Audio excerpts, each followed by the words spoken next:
అయిపోయిందండి, బాగా రోస్ట్ అయిపోయింది. ఇప్పుడు మనం షుగర్ వేసుకుందాము.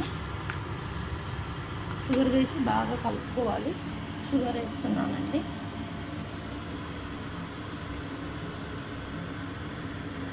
పావు వేస్తున్నానండి. వేసాక బాగా కలపాలి, లేకపోతే గట్ట అయిపోతుందండి. కలుపుతూనే ఉండాలి. చూసారు కదా, ఇలా బాగా కలిపేసుకోవాలి. మనం ఇందాక కాజు ఫ్రై చేసాం కదా, అది కూడా ఇందులో వేసి కలిపేసుకోవాలి. కలిపేసుకొని లడ్డూలు పట్టుకోవడమే అండి, చాలా ఈజీ. మీరు కూడా చేసుకొని ఇలా తినండి.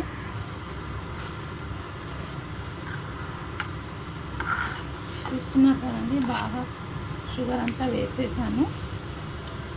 ఇప్పుడు మనం ఆ కాజు కూడా వేసుకుందాం. ఇందులో వేసుకొని కొంచెం చల్లగా అయ్యాక పట్టుకోవాలండి, గోరెచ్చగా అయ్యాక.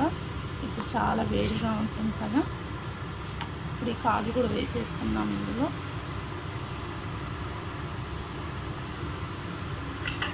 కలిపేసుకుందాము.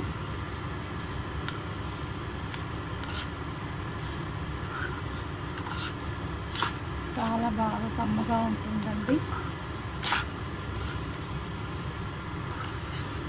స్టవ్ ఆఫ్ చేసేద్దాము. షుగర్ అంతా కరిగిపోయింది కదా.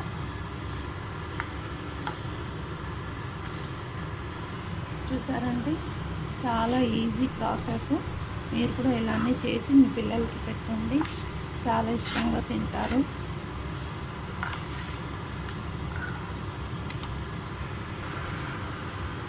లడ్డు అది రవ్వ అయిపోయింది కదండి, ఫ్రై అయిపోయింది. స్టవ్ ఆఫ్ చేసేద్దాము.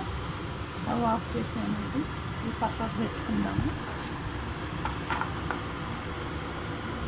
కొద్దిగా చల్లగయ్యాక లడ్డూలు పట్టుకుందాము. కొద్దిగా చల్లగయ్యాక ఒక 5 మినిట్స్ తర్వాత పట్టుకుందాము. బాగా కలిపేసాం కదండి. ఇప్పుడు మనము ఈ రవ్వలో కొద్దిగా పాలు వేసుకున్నాము. పాలు వేసి బాగా కలిపేసుకోవాలండి. బాగా కలుపుకోవాలి. ఫస్ట్ కొద్దిగా చల్లగా అయ్యాక మనం ఉండలు పట్టుకోవాలండి.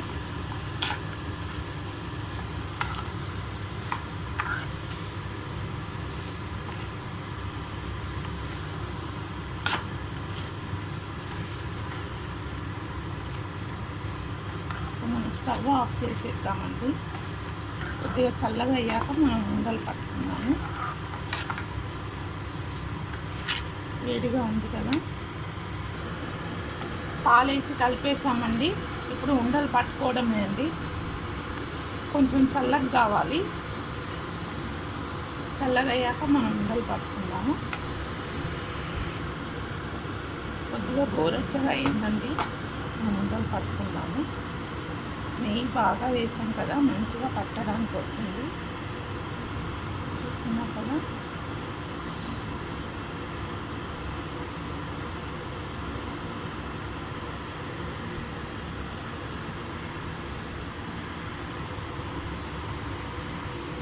కాజులు అన్నీ వేసాం కదండి, చూసారా కాజులు.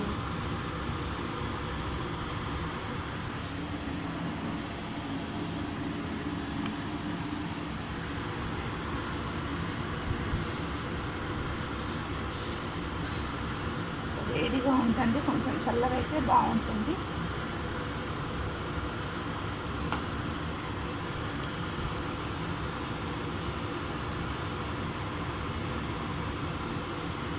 చూసాక ఇలా ఉండలు పట్టేసుకోవాలండి.